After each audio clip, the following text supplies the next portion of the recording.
Buenas tardes, queridos amigos de Milites Veritatis.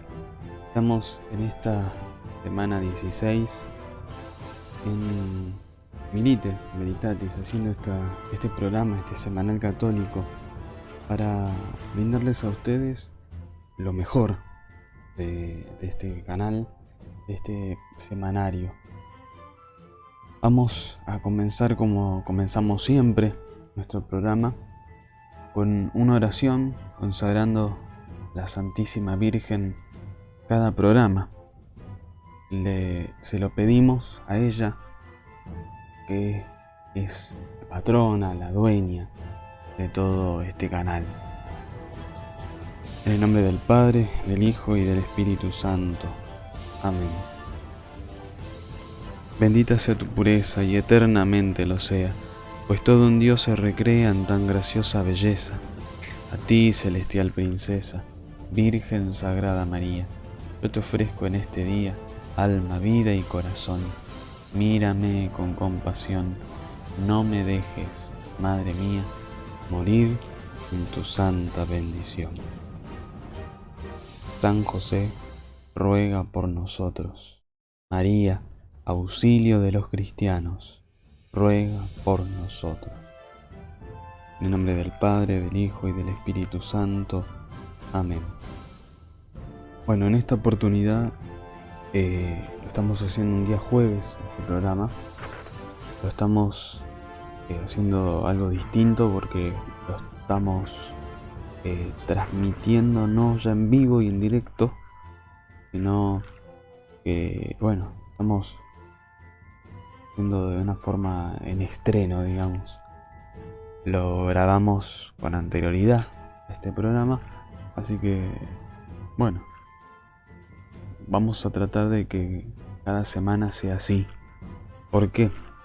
Porque gracias a Dios y a San José y a la Santísima Virgen, conseguí un trabajo y obviamente no me ocupa mucho espacio como me ocupaba el que había tenido antes.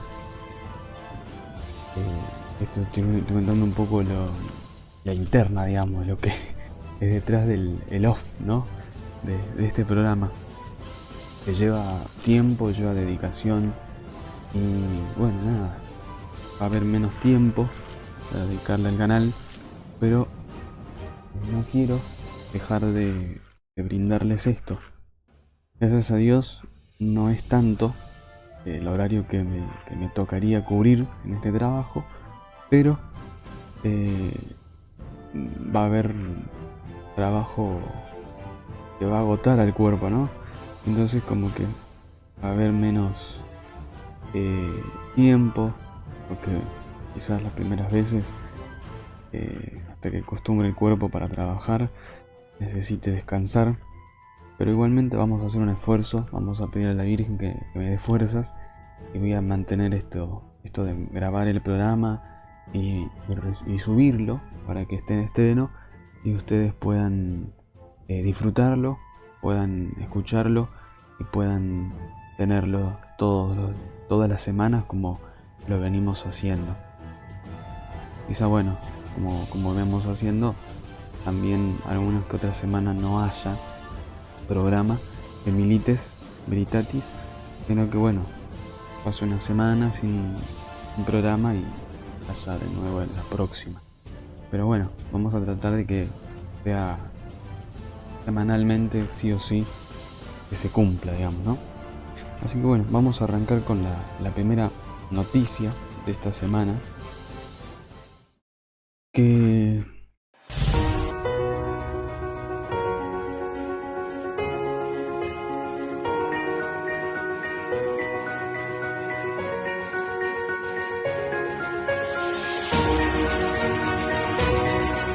es sobre el presidente de obispos alemanes. Dice estar decepcionado del Papa Francisco. Bueno, como sabemos, se viene dando ya hace varios años una decadencia importante en Alemania, con el tema del sínodo, la aceptación de la sodomía en la iglesia, el darle un papel importante a la mujer, que lo quiere llevar al sacerdocio, al diaconado, y va obviamente en contra de todo lo que es la doctrina de la Iglesia Católica. La nota de esta noticia dice: el presidente de la Conferencia Episcopal de Alemania, Monseñor George Batzing, expresó el domingo que está decepcionado del Papa Francisco e insistió en que las enseñanzas de la Iglesia Católica deben cambiarse, especialmente en lo que respecta a la homosexualidad y el papel de la mujer. En una entrevista del 22 de mayo, Monseñor George expresó su decepción por el Papa y agregó: pero en el sentido de un engaño. Monseñor Battings usó las palabras alemanas decepción y engaño. Al explicar qué quería decir con esto, el obispo dijo: el Papa, incluso en la Iglesia Católica, incluso con todos los poderes que le han sido conferidos, no es alguien que pueda poner de pie a la Iglesia, que es lo que nos gustaría.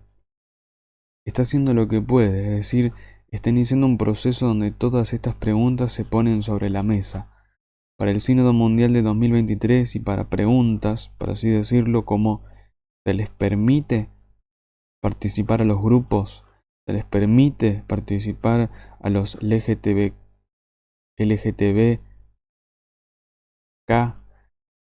Él siempre dice todos, agregó el obispo. En la entrevista con la emisora estatal nacional, el obispo dijo: creo que en la realización final de cuál es nuestra imagen de Dios y del hombre, la discriminación contra los homosexuales, personas que viven en relaciones, por ejemplo, no deberían enmarcarse como una prohibición, sino como una posibilidad que se encuentra de manera apreciativa. El presidente de los obispos alemanes también afirmó que en el tema de la ordenación de sacerdotisas católicas quería mantener un acto de equilibrio, de tal manera que pudiera decir cuál es la enseñanza de la Iglesia, pero al mismo tiempo reconocer que esta enseñanza ya no encuentra aceptación entre los fieles, no solo en un contexto social, entre los fieles. El sensus fidelium, es decir, el sentido de la fe avanzado.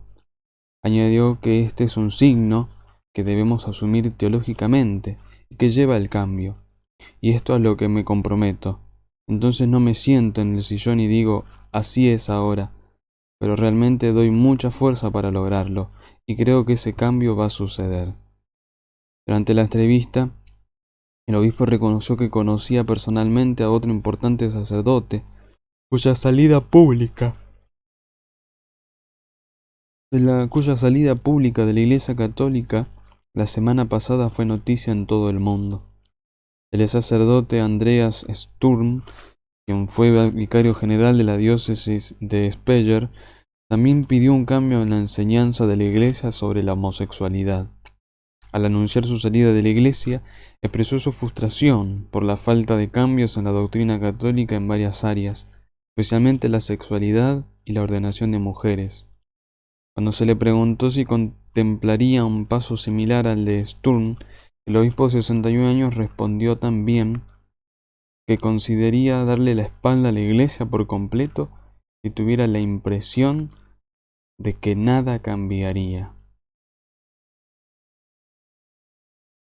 Sin embargo, tengo la impresión de que muchas cosas están cambiando en este momento, dijo el presidente de los obispos alemanes. Bueno, creo que no hay mucho para acotar, tampoco mucho para decir de más de lo que ya hemos dicho durante los años en que, bueno, hemos tocado este tema. Como les decía al principio, en Alemania se está dando una decadencia muy grande, tanto en la fe como en la doctrina. Se pretende cambiar algo que no tiene que cambiar, que no se puede cambiar y que no debe cambiar. La relación homosexual, como ellos le dicen, relación sodomita, no se la puede aceptar, porque la misma escritura, el mismo San Pablo, dice que los sodomitas, hombres que tienen relaciones con otro hombre de su mismo sexo, no se pueden salvar si no se arrepienten, obviamente, ¿no? Si se arrepienten, si llevan una vida casta, obviamente que se van a salvar porque Dios es misericordioso. Pero la iglesia no puede aceptar el pecado del homosexual, del sodomita. La iglesia tiene que detestar el pecado. Sí tiene que aceptar a la persona, pero aclararle que no puede estar en la iglesia y seguir cometiendo el pecado. Tiene que obrar como obró el Señor con la prostituta, con la mujer adúltera. Yo te perdono, pero vete y no peques más. Lo mismo la iglesia debe hacer con los sodomitas, con los hombres que tienen relaciones con otros hombres. Yo te perdono, vete y no peques más. No ceder a los cambios, a aceptar la relación homosexual y el sacerdocio femenino. La siguiente noticia tiene relación con esta. El cardenal Burki pide la destitución de los obispos alemanes. Según el cardenal Raymond Burki, el Papa Francisco debe destituir a los obispos alemanes de su cargo si no se distancian de los errores del camino sinodal que iniciaron en 2019 y que continúa atacando a la doctrina católica. El cardenal Burki no se anda con rodeos ante el hecho de que un cierto número de obispos se han manifestado a favor de cambios en la doctrina de la Iglesia, por ejemplo en cuanto a la evaluación de la homosexualidad, el celibato de los sacerdotes o la ordenación de mujeres, o no se han opuesto explícitamente a tales propuestas en el marco del camino sinodal, pide al Papa Francisco que las descarte. Es un dardo directo dirigido tanto al cardenal Marx como a Georg Baxtin, jefe del episcopado alemán. Ambos son defensores de estas reformas heréticas y por el momento no han recibido contestación de Roma.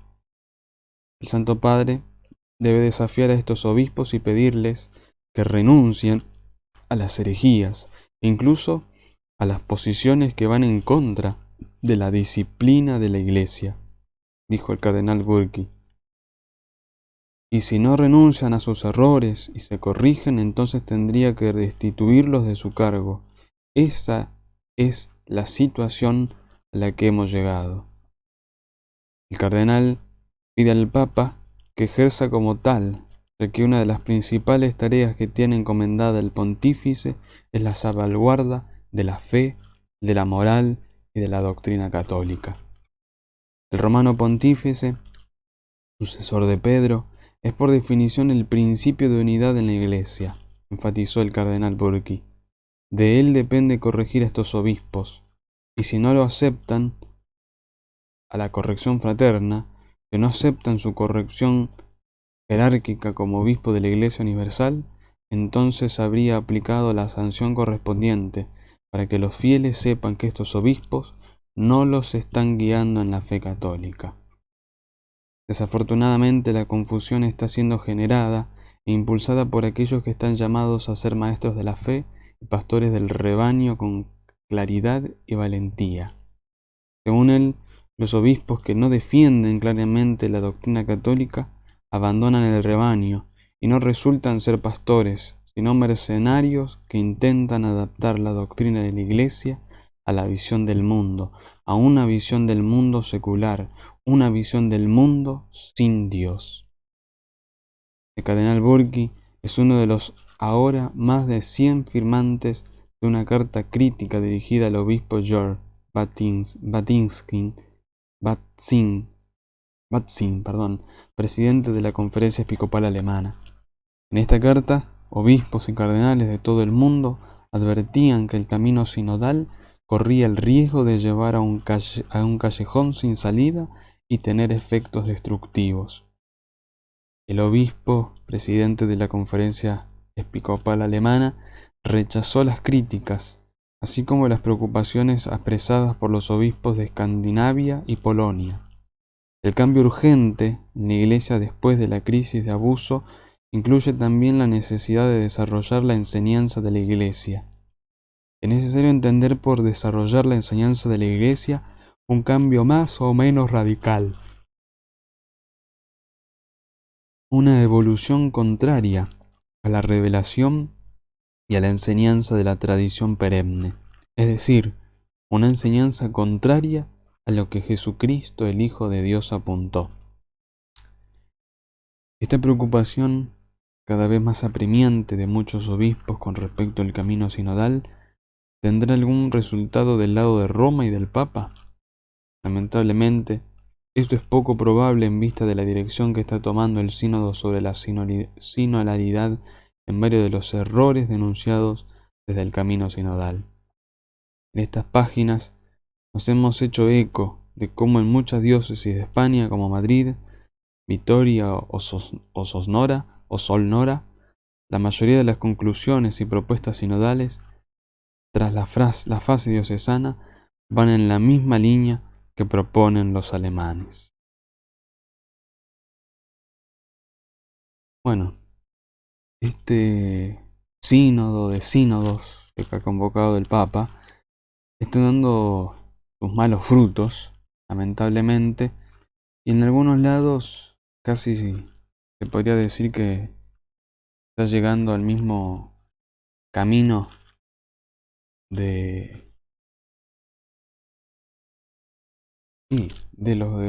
los alemanes, ¿no?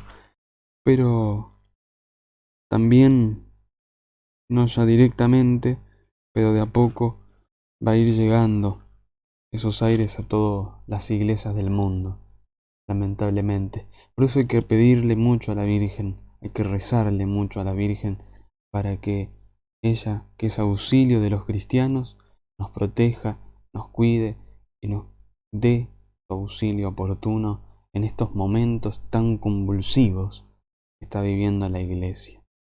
Que ella auxilie a los obispos, a los cardenales que se animan a decir la verdad en este desierto, en este trágico momento de la Iglesia.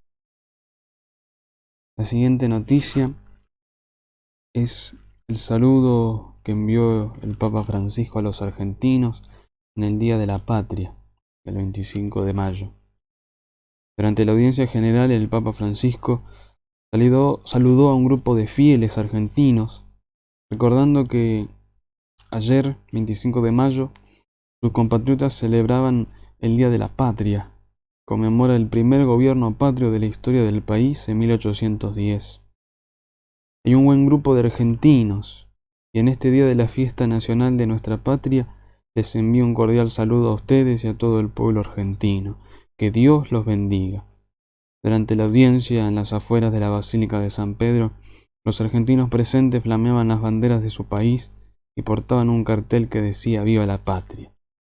Este 25 de mayo, el arzobispo de Buenos Aires, el cardenal Mario Aurelio Poli, presidió la celebración del Te Deum, en que recordó sucesos políticos de mayo de 1810, conocidos como Revolución de Mayo, que dieron comienzo al proceso de nacimiento del Estado argentino, que culminó el 9 de julio de 1816 con la Declaración de la Independencia.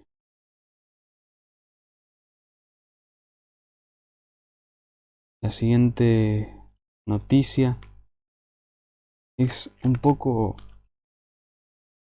más que nada una aclaración a lo que había propagado la semana pasada. Me han llegado voces, noticias, comentarios de una grieta en esta convocatoria del Rosario de Hombres. Una grieta porque hay una convocatoria oficial y hay una convocatoria que se ha convocado, se ha mandado a difundir separada de la convocatoria mundial original, digamos. La convocatoria oficial original convoca a rezar el rosario a los hombres, varones, católicos, todos los primeros sábados de mes. Bueno, como sabemos, el próximo sábado 28, en Buenos Aires, se convocó a un rosario de hombres. Este rosario del 28 de mayo, Argentina, según lo que me ha llegado a mí, está convocado aparte de esta convocatoria mundial. Y está convocada, dirigida, organizada por gente que puede ser que sea así, puede ser que no lo sea así.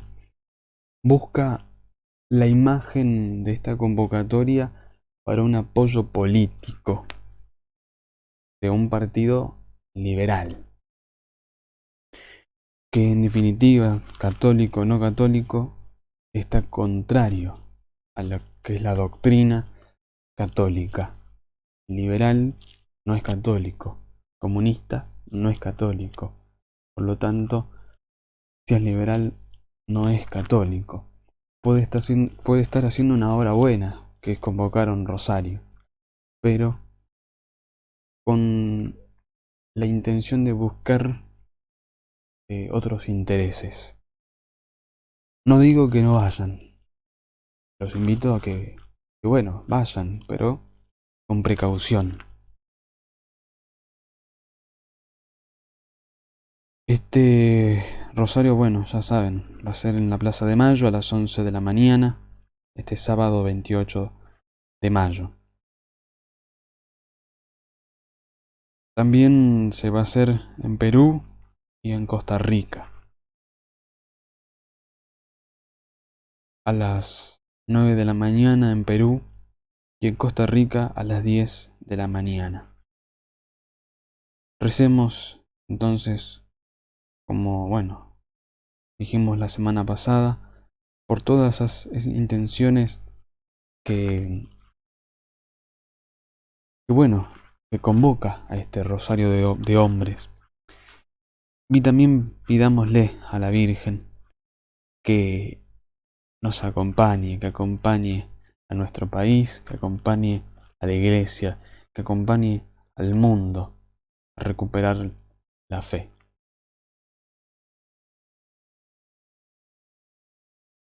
Vamos a pasar ahora con los temas de esta semana.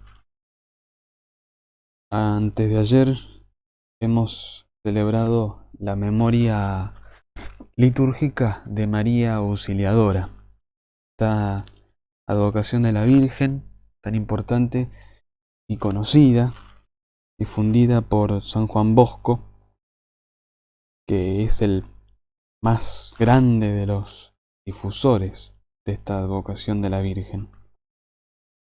Cada 24 de mayo, la Iglesia celebra la memoria litúrgica de la Madre de Dios bajo la advocación de Santa María, auxilio de los cristianos, María Auxilium Christianorum, conocida popularmente como María Auxiliadora.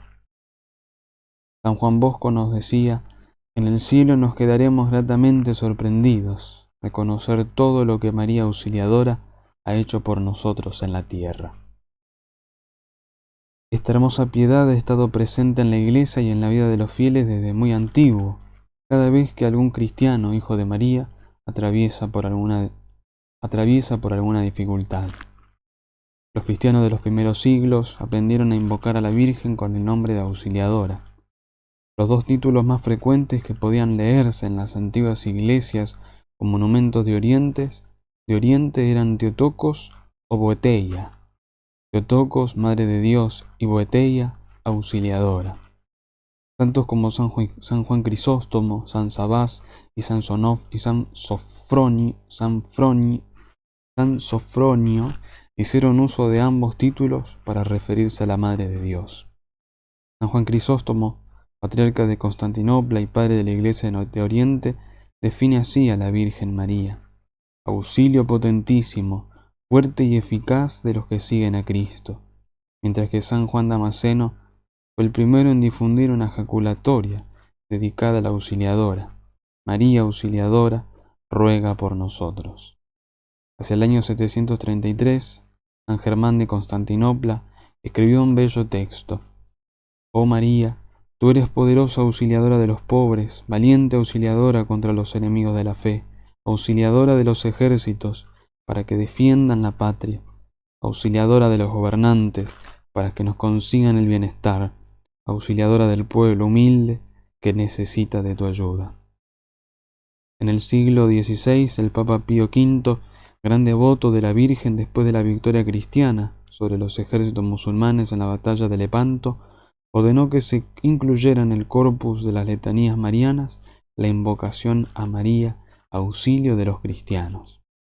En los tiempos de Napoleón, el Papa Pío VII fue apresado por órdenes del emperador francés. El pontífice pidió el auxilio de María para superar la terrible situación, con una iglesia secuestrada por el poder imperial, prometiéndole que de una vez recuperada su libertad, decretaría una nueva fiesta mariana para la iglesia.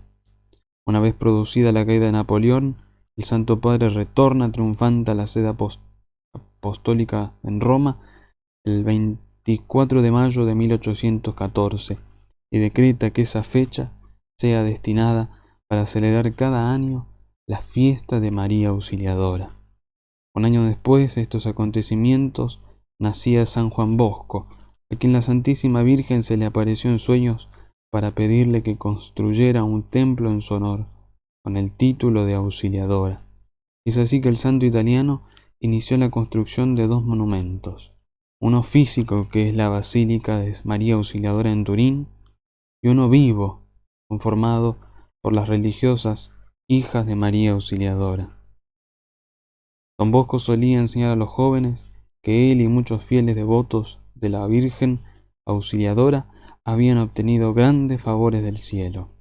Los medios por excelencia para obtener esas gracias, decía el santo, eran el rezo de la novena María Auxiliadora y la repetición constante de la jaculatoria María, auxilio de los cristianos, ruega por nosotros, o María Auxiliadora, ruega por nosotros.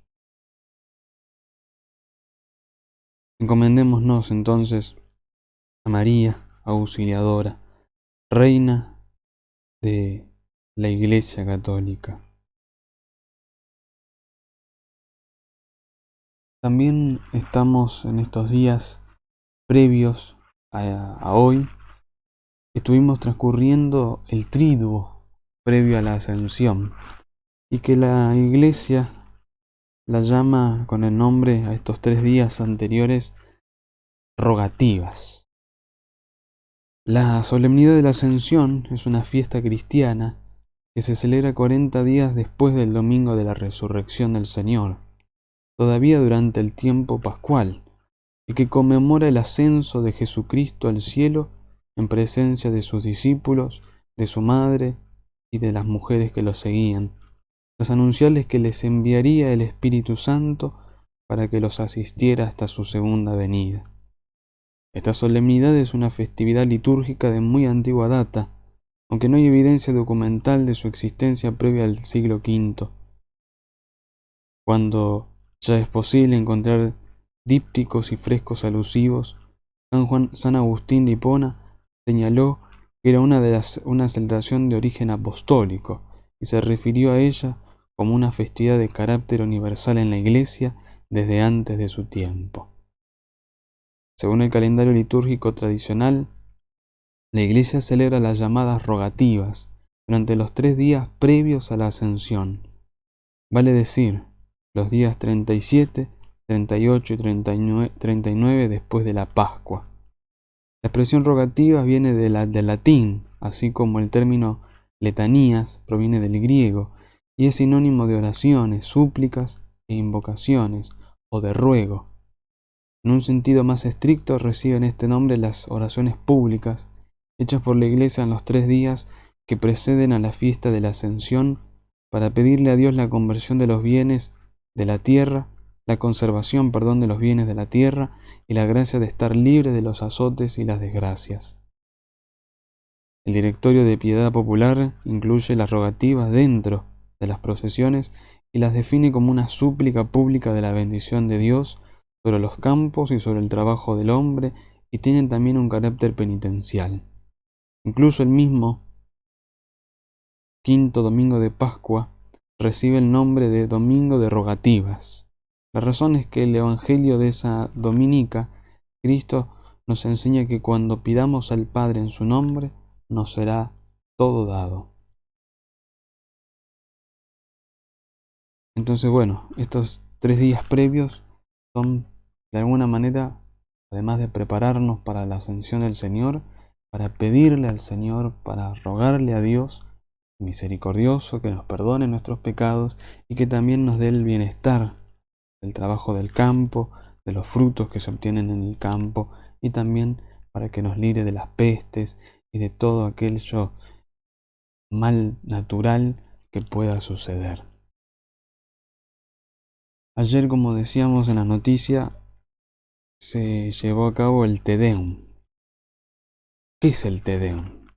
El Te Deum es una celebración litúrgica que no es la misa, puede estar dentro de la misa, donde se convoca a las autoridades públicas a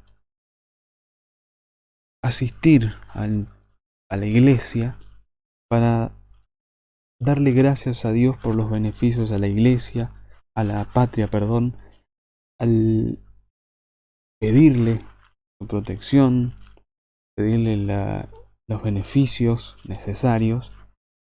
Y después de la reforma litúrgica se encuadró lo que era antes un simple rito de oraciones y del canto propio del himno latino de Deum Laudamus, a la liturgia de la palabra, a preces como la oración de los fieles y a un saludo mariano a la Santísima Virgen.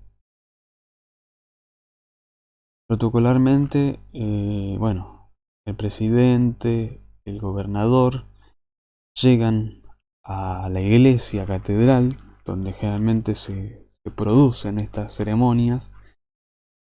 Es recibido en la entrada, en las escalinatas de la catedral, por el rector, párroco. Ingresa al templo el presidente o el gobernador y saluda inmediatamente al arzobispo o al obispo de la diócesis o arquidiócesis. Luego inmediatamente ocupa su lugar e inmediatamente inicia la ceremonia. La inicia con la señal de la Santa Cruz, saludo inicial, una oración colecta, que puede ser la oración colecta de la misa propia de diversa necesidad por la patria. Inmediatamente se produce la liturgia de la palabra, se hace una breve homilía, comienza la oración, la oración de los fieles, se reza el Padre Nuestro, se canta el himno de Deum Laudamus y luego se hace una oración. Acá en Argentina se hace la oración por la patria. También, después también se podía, en lugar de hacerlo antes del himno de Deum Laudamus, la oración de los fieles se podría hacer después, también después rezar el Padre Nuestro, y luego hacer una oración final y un saludo o una súplica a la Santísima Virgen, y ahí inmediatamente dar la bendición final y se prosigue al canto del himno de cada país. Y bueno, luego el arzobispo o obispo saludan al gobernador o al presidente y lo acompañan hasta la salida, donde ya la autoridad pública se retira de la iglesia. Bueno, esto es más o menos lo que es la organización o la estructura de la ceremonia del Te Deum. El Te Deum, bueno, es esto, darle gracias a Dios por los hechos históricos, por los hechos que se están celebrando en ese día patrio. Jueves 26 de mayo se celebra la solemnidad de la Ascensión, se cumplen los 40 días, ¿no? Que las escrituras nos dicen que el Señor estuvo después de su resurrección con los discípulos, dándoles las últimas instrucciones, reafirmándolos en la fe y prometiéndoles la venida del Espíritu Santo. La liturgia, en la palabra en la Santa Misa, nos enmarcan en esto.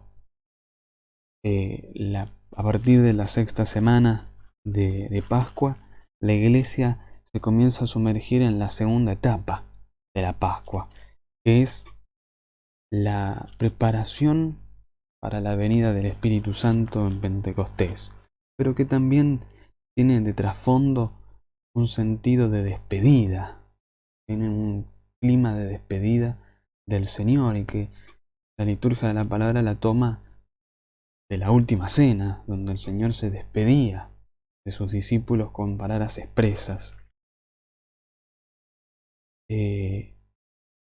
Bueno, en este día la Iglesia concluye, digamos, este clima de despedida. Finalmente celebra la ascensión del Señor, que está también dividida en dos sentimientos, se podría decir. En el sentimiento de tristeza por parte de los discípulos que se sienten abandonados por el Señor, pero de una forma consolados por su promesa de que Él estaría con ellos hasta el fin del mundo y que Él le suplicaría al Padre que les enviara el Paráclito, al Espíritu Santo.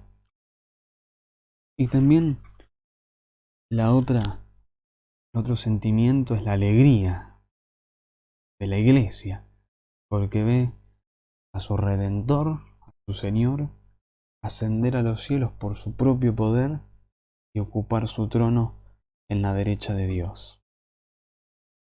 En este día entonces debemos alegrarnos de eso, que el Verbo que vino a hacerse carne por nosotros, que habitó entre nosotros, ahora reina al lado del Padre, a su derecha, para interceder por nosotros. Y que, a su vez, cumple con su promesa todos los días de nuestras vidas, porque Él se encuentra en el sagrario, prisionero, esperándonos a nosotros que vayamos a visitarlo. Los dejo ahora con el segmento de Firmes en la Fe. En esta semana, un ascensor al cielo.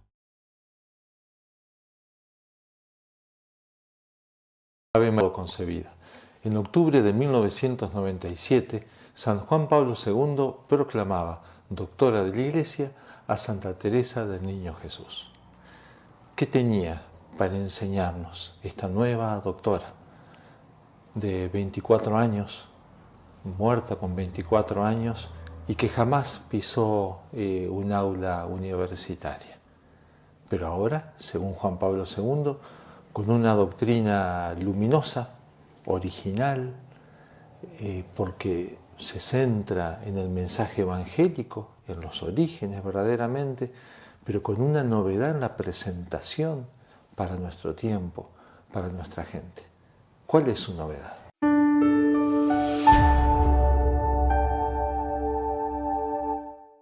Un mensaje para las almas cansadas, para las almas desalentadas, que puede ser la tuya, la mía, la de tantas personas buenas que quieren ser santas y sin embargo van chocando día a día con tentaciones, con egoísmos, con propias faltas que después detesto, pero que me tiran abajo, me desaniman.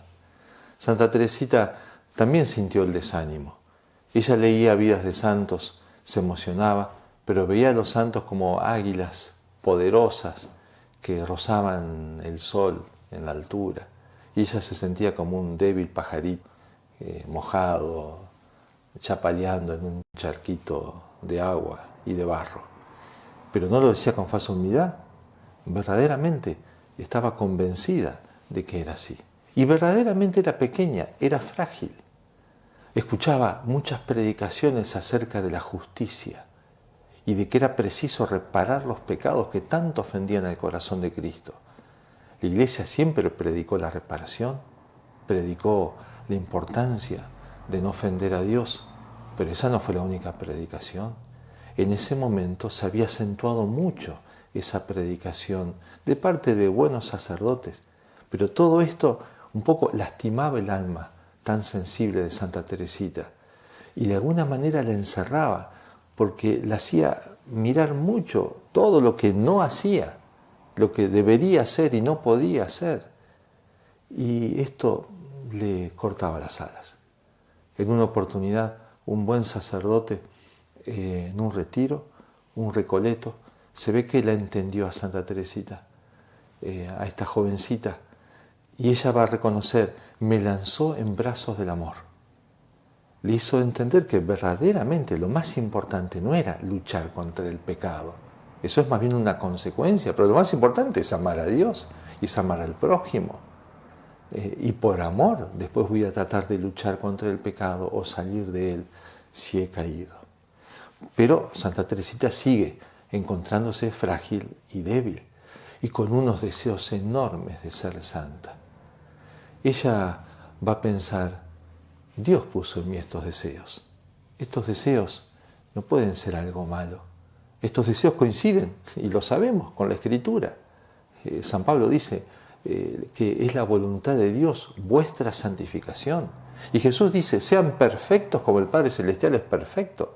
Entonces que Teresita tenga estos deseos de perfección, y claro que sintoniza con los deseos de Cristo, pero ella se da cuenta que no tiene fuerzas. Día a día va experimentando que esos deseos quedan muchas veces en el deseo, pero no se ven tantos frutos. Tiene que haber algo, tiene que haber otro camino que Dios le ofrezca para concretar la santidad, para ser elevada de su pequeñez. Se sentía así tan pequeña. Entonces se pone a buscar en la Sagrada Escritura. Tiene que haber algún camino, tiene que haber, dice ella, un ascensor. Habían aparecido en muchos edificios de Francia ascensores, como un descubrimiento, un invento del momento, esos ascensores exteriores a los edificios de hierro, pesados. Tiene que haber un ascensor espiritual. Busca en la Escritura, encuentra en Proverbios 9:4 esta respuesta simple, sencilla, breve. El que es pequeño, venga acá. Pero el alma de Teresita se ilumina. Ahora se da cuenta. La condición que pone Dios para ir a Él es ser pequeño. Dios es el grande. Yo tengo que ser pequeño. Tengo que reconocer que soy pequeño. Y tantas veces me cuesta reconocerlo. Me duele reconocer que soy nada. Y que la fuerza la pone el Señor, la gracia la pone Él. Es lo que va a decir en la última cena Jesucristo. Sin mí nada podéis hacer. Teresita, con este descubrimiento, el que es pequeño, venga acá. Entonces se entusiasma y sigue buscando en la Biblia. A ver, y este señor que quiere levantar a su pequeñita, porque es pequeña justamente, a ver, ¿qué hará con su hijita? Y encuentra en el libro de Isaías esta frase: como una madre acaricia a su hijo, así os consolaré yo, os llevaré en mis brazos y sobre mis rodillas os meceré. Dice Teresita, nunca palabras más tiernas ni más melodiosas alegraron mi alma. El ascensor que ha de elevarme hasta el cielo son tus brazos, Jesús. Para las almas entonces desalentadas, ahora Teresita les ofrece este camino. Esta es la condición para ir a Dios, hacerse pequeños, reconocer que somos pequeños. Pero esto es todo un trabajo. Estará la gracia de Dios, pero estará también mi libertad. Yo tengo que aceptar esto libremente. Y tengo medios, cotidianamente, momento tras momento. Mis propias faltas son las que me enseñan. Santa Teresita de repente se encuentra con alguna imperfección, sufre, le duele haber cometido esa imperfección y sin embargo después le agradece a Jesús que ha permitido esto, porque ahora ella tiene más conciencia de que es nada. Una respuesta un poco áspera que le dio en una oportunidad a una religiosa, cuando se aleja la religiosa, Teresita llora muy dolida, porque se dio cuenta que podría haber sido más heroica y no lo fue.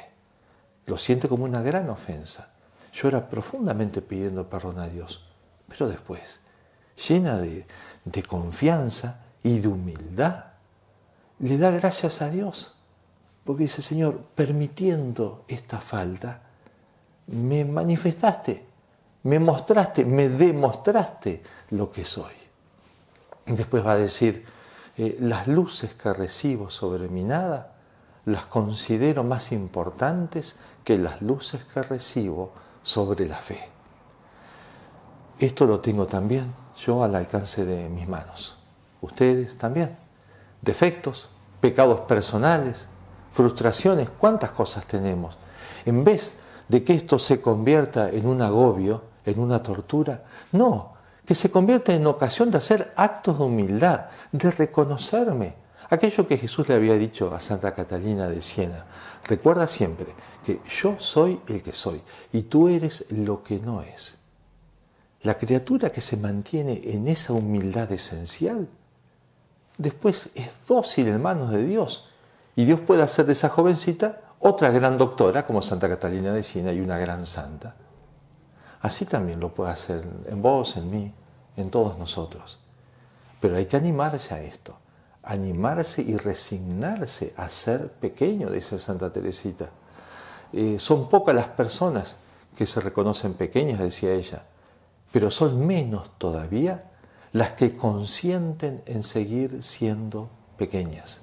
Esto es otro tema. En estos días de Juegos Olímpicos, ¿cuántas veces nosotros vemos la santidad también como una competencia olímpica? ¿Y cuántas veces soñamos estar ahí en el podio con una medalla de oro colgada en el pecho, la medalla de la santidad?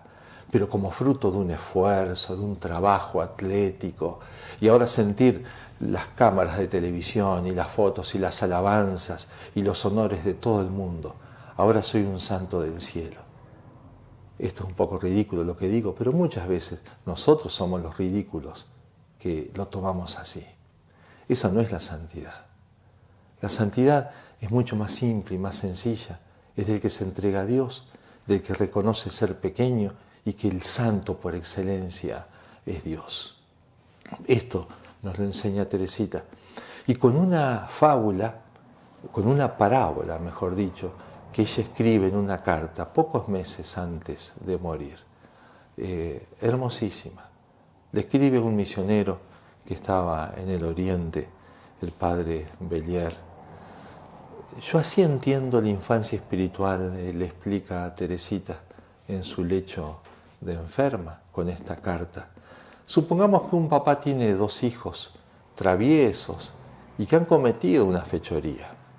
El papá se dirige, enojado, a corregirlos.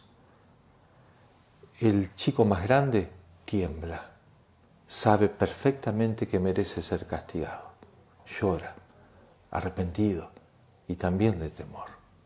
Se queda lejos. En cambio, el otro hermanito también llora, pero viene corriendo. Se le prende al papá, le pide que lo levante. Y dice Teresita, describiendo esta situación, se arroja en los brazos de su padre diciendo que lamenta haberlos disgustado, que lo quiere y que para demostrárselo será bueno en adelante. Si además este hijo pide a su padre que lo castigue con un beso, yo no creo que el corazón de ese padre afortunado pueda resistirse a la confianza filial de su hijo, cuya sinceridad y amor conoce. Sin embargo, no ignora que su hijo volverá a caer más de una vez en las mismas faltas, pero está dispuesto a perdonarle siempre si su hijo le vuelve a ganar una y otra vez por el corazón. Esta es la infancia espiritual. Acá están todos los elementos. Este hijito, el segundo, claro que cometió una falta, pero no tiene drama en reconocerlo. No tiene drama en presentarse igual a su padre. No es que él pensaba que el amor de su papá dependía de las cosas buenas que él hiciera. Él estaba convencido del amor de su papá. Y por eso se pone tan como santamente atrevido y audaz y se arroja a su padre. Por otra parte, él le promete, te juro, te prometo que nunca más voy a cometer esto. Y sin embargo, el papá sabe que al otro día va a ser lo mismo. Pero el papá también conoce la sinceridad de ese sentimiento de su hijo. Entonces, así, y haciendo ese derroche de humildad y de confianza, castígame con un beso. Es el amor del Padre lo que purifica el pecado y lo que fortalece a ese hijo.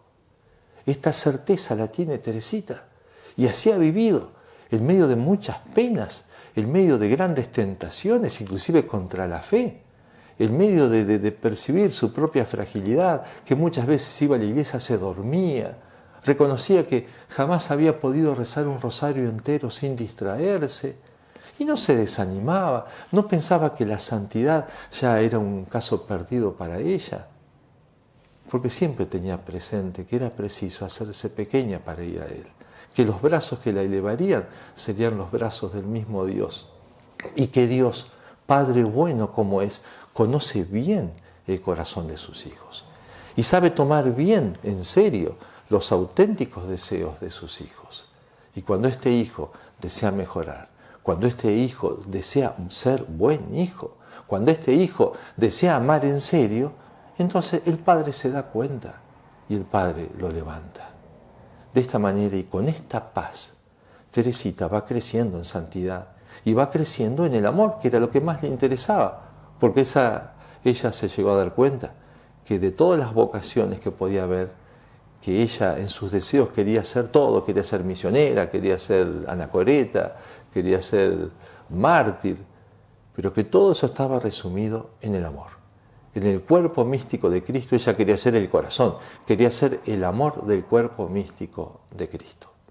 Así entonces, la enseñanza de esta maestra, de esta pequeña, de esta joven, pero gran maestra, que San Juan Pablo II nos lo presentó a los hombres de este tiempo, firmes en la fe.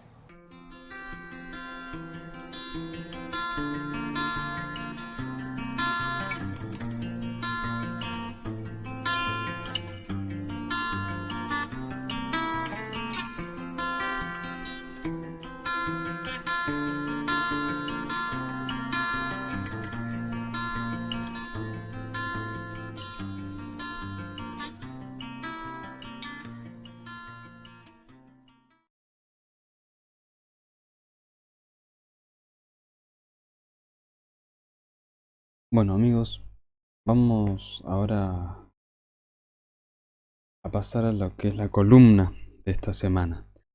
Como les había anticipado la semana pasada, iba a tomar una columna que escribe Monseñor Aguer en Info Católica, que bueno, trata sobre las manías progresistas. Dice Monseñor Aguer: ¿qué es el progresismo? Me refiero al el eclesiástico que, a semejanza del secular, mira hacia el futuro como si el mundo y la iglesia estuvieran en marcha, evolucionando siempre hacia lo mejor. Podríamos considerar al evolucionismo como una especie de epónimo del progresismo religioso. Este constituye un sistema de ideas y actitudes de avanzada que se despega orgullosamente de toda adhesión a la tradición. El así llamado modernismo de principios del siglo XX fue descrito y condenado por San Pío X en la encíclica Pacendi Domini Gregis y el decreto Lamentabili Sane Exitu. En él confluían una filosofía de cuño kantiano, racionalista, que repudiaba el pensamiento aristotélico, tomista, los estudios positivos de la Sagrada Escritura de inspiración protestante, liberal, y el afán de igualar la cultura cristiana con la que reinaba en una Europa configurada por las revoluciones del siglo XIX, las cuales tenían su raíz en la nefasta Revolución Francesa de 1789 y su iluminismo. Los modernistas padecían una especie de incomodidad, como si fuesen ajenos o hubieran quedado afuera de lo que la edad moderna proponía.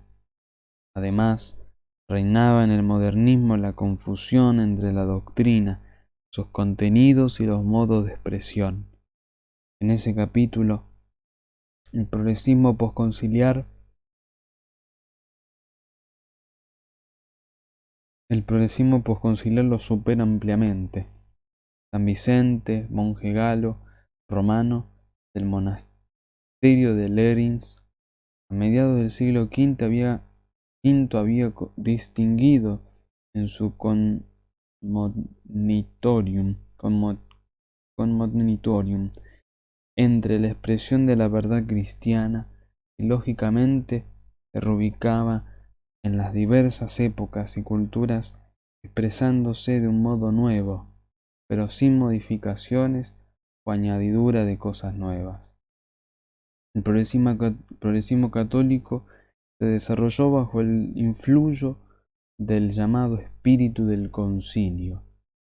El Vaticano II aprobó 14 documentos casi por unanimidad.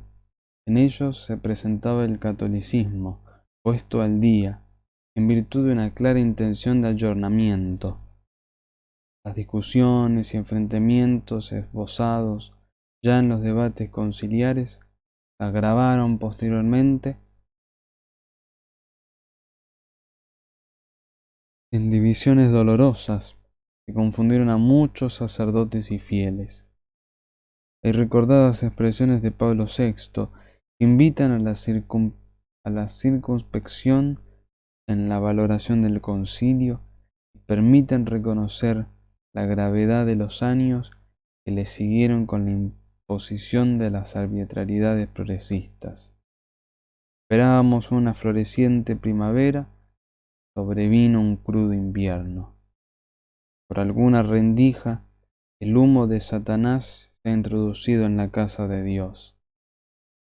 En los días que corren, pareciera que el Concilio Vaticano II, en su tenor original, expresado en sus textos, ha pasado a engrosar los bártulos en desuso, pero han quedado como herencia espuria, bastarda, algunas extravagancias y la preocupación caprichosa por temas o cosas determinadas.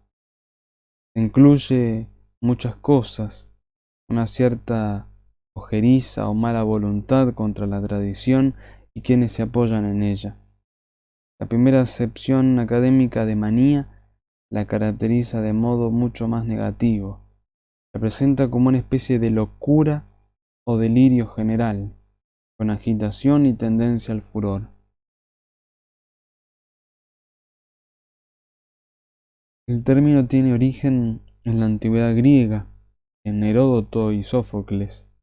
Manía equivale a locura, demencia, y se aplica a la pasión de amor, como también al delirio profético. En el Fedro platónico designa el transporte causado por la inspiración, que de alguna manera enaneja al hombre. Es interesante señalar una nota de humor sombrío, de oscuridad o negrura. Deseo ahora, porque lo considero útil, referirme a algunas manías típicas del progresismo. En buena medida se pueden asumir algunos de los rasgos que he atribuido oportunamente a la iglesia en propaganda. Comienzo indicando una manía que invita a sonreír ya que prolonga o más bien recupera una discusión de los años 70.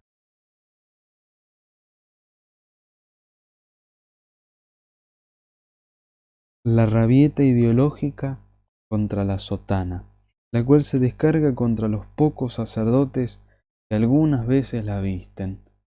No tomo en cuenta que la disciplina vigente de la Iglesia manda a los sacerdotes llevar un signo de su condición. Podría ser un elegante clericman, o al menos una camisa celeste, por ejemplo, como circulan con la característica ballenita blanca. La manía progresista ve con naturalidad o simpatía al sacerdote que viste de paisano, incluso con mal gusto, y algunas veces sucio. Es peor el caso de los religiosos que evitan llevar el hábito propio de la orden o congregación a la que pertenecen, que suele ser otro elemento de su inobservancia del voto de pobreza. A propósito, un viejo amigo mío sentenciaba: ellos hacen el voto y nosotros seculares lo cumplimos. Decía antes que esta manía me hace sonreír por la desmesura que implica. Con su negación están señalando en contrario el valor del hábito sacerdotal y religioso. Otra manía es el desprecio, el odio del latín. El progresista no puede soportar que un sacerdote celebre la Santa Misa, no la de Pío V, sino la de Pablo VI en la noble idioma del Lacio. En realidad, las más de las veces expresan ese sentimiento negativo quienes no tienen ni idea de él, no han pasado de rosae, detestan lo que ignoran por pura ideología. A causa de esa actitud han desaparecido de circulación, por ejemplo, algunos signos que se cantaban sin dificultad en las parroquias por señoras entradas en años: el Pangelingua y el Tantunergo, fórmulas de adoración del Santísimo Sacramento. Siendo yo niño, en mi parroquia de barrio, Santa María Goretti, de Mataderos, en Buenos Aires, se realzaba la celebración de las grandes fiestas con el canto de la misa de Ángelis. De paso, digamos que no solo cantando, sino que también se reza oyendo. Todo indica que esta manía va a perdurar agravada, ya que en los seminarios el latín ha desaparecido o su estudio apenas se conserva simbólicamente. Los progresistas podrán gloriarse de que finalmente el único medio de expresión en la liturgia del rito romano será la lengua vulgar, más vulgar cada vez. Rito romano ni rito. Pasemos a registrar algunas otras manías, si se quiere más pesadas y oscuras. Estas no solicitan la sonrisa, sino más bien la indignación, la queja y el llanto. Quizá en muchos casos la ignorancia sirva de disculpa. Seguramente los progresistas desconocen las numerosas encíclicas que León XIII, el Papa de la Rerum Novarum, publicó sobre el Santo Rosario, y el hecho singular que todos los pontífices se hayan referido a este ejercicio despreciado por los maniáticos como una ocupación de viejas devotas. También ignoran o desprecian el magisterio sobre el tema y la experiencia personal de Juan Pablo II. Ni qué decir de los hechos prodigiosos y formales milagrosos atribuidos a la corona mariana. Carácter típicamente católico del Rosario y su protagonismo en los casos de Lourdes y de Fátima no integra el patrimonio de la revelación y no es creído en virtud de la fe teologal, sino de una extensión de la misma que torna esas realidades simples y prácticamente innegables para la conciencia católica, para cuantos en el pueblo cristiano no han sido enajenados por la manía progresista. Dejando la cuestión devocional del rosario, pasemos a la Sagrada Escritura, especialmente a los Salmos, pieza clave en la composición de la liturgia de las horas. Aunque parezca mentira, no faltan sacerdotes y religiosos, carezco de datos del campo femenino, consideran que estos antiguos poemas no tienen nada que decirles a ellos en este siglo XXI. Y la fe en la palabra divina, tesoro del viejo Israel y de la Iglesia, nuevo pueblo de Dios. En este punto es oportuno mencionar la admirable obra de San Agustín, y Narrationes in Psalmos. Para el obispo de Hipona, todos los salmos hablan de Cristo, y es el mismo Cristo quien ora en ellos, asumiendo la voz de su antepasado David, a quien generalizando como un epónimo se atribuye el salterio. El abandono de la recitación del oficio divino por sacerdotes y religiosos es una manía suicida. El tema lleva a alabar y a depositar una fundada esperanza en los monasterios de la tradición benedictina, aunque muchos de ellos no cuenten más que un puñado de monjes o monjas. La liturgia está en el centro de la vida eclesial. Se puede adherir con una convicción entusiasta a la idea expresada por Benedicto XVI. La Iglesia se sostiene en su realidad sobre el fundamento que es la Sagrada Liturgia, o cae con ella. Una manía progresista manipula la liturgia y la convierte en medio para otro fin, que ya no es el culto a la adoración y expiación, sino, por ejemplo, para encontrarnos, reunirnos y sentirnos juntos. El desplazamiento de la fuente de la gracia da lugar a una perspectiva puramente horizontal, humana. Aquí se juega una cuestión de fe, la que afirma la realidad del misterio de Cristo y la presencia del Señor en esa actividad sagrada. El uso de la liturgia por algunos obispos resulta sorprendente. Me refiero a un caso típico.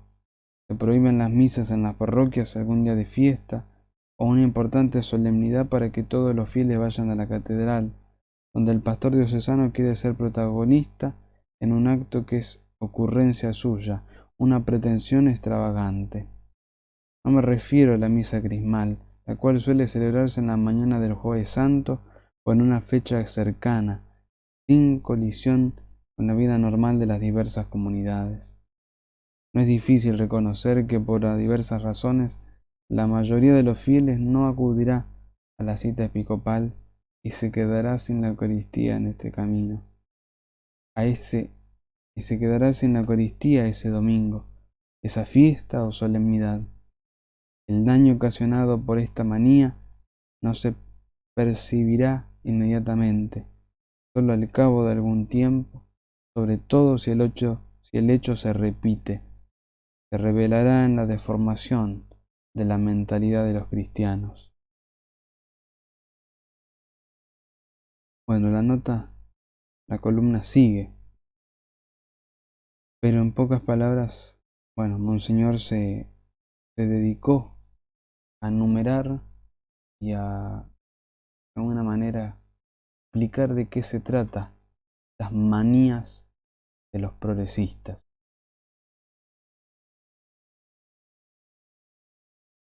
Vamos llegando al final de este programa, Milites Veritatis, y vamos a rezar, Santísima Virgen, dándole gracias por este programa y pidiéndole que llegue a muchos católicos, a muchos cristianos que quieren conocer la verdad, que quieren conocer las noticias, quieren conocer los hechos que suceden dentro de nuestra iglesia. En nombre del Padre, del Hijo y del Espíritu Santo. Amén. Dios te salve María, llena eres de gracia, el Señor es contigo. Bendita tú eres entre todas las mujeres, y bendito es el fruto de tu vientre Jesús. Santa María, Madre de Dios, ruega por nosotros pecadores, ahora y en la hora de nuestra muerte. Amén. Bajo tu amparo nos acogemos, Santa Madre de Dios. No desprecies las oraciones que te dirigimos en nuestras necesidades. Antes bien, líbranos de todo peligro, oh Virgen Madre nuestra. Amén. Ave María Purísima, sin pecado concebida. San José, ruega por nosotros. En nombre del Padre, del Hijo y del Espíritu Santo. Amén. Bueno, queridos amigos, gracias por haberme acompañado, Canal Católico, en este programa de Milites Veritatis. Les reitero, les prometo que bueno, sigamos manteniendo la forma de grabar el programa y ponerlo en directo miércoles o el jueves, Dios mediante. Así que bueno, nos estaremos encontrando nuevamente, si Dios quiere, la próxima semana. Que Dios los bendiga, que Dios los proteja, que la Virgen Santísima proteja y nos bendiga. Gracias por haberme acompañado. Nos vemos, si Dios quiere, Dios mediante, próxima semana.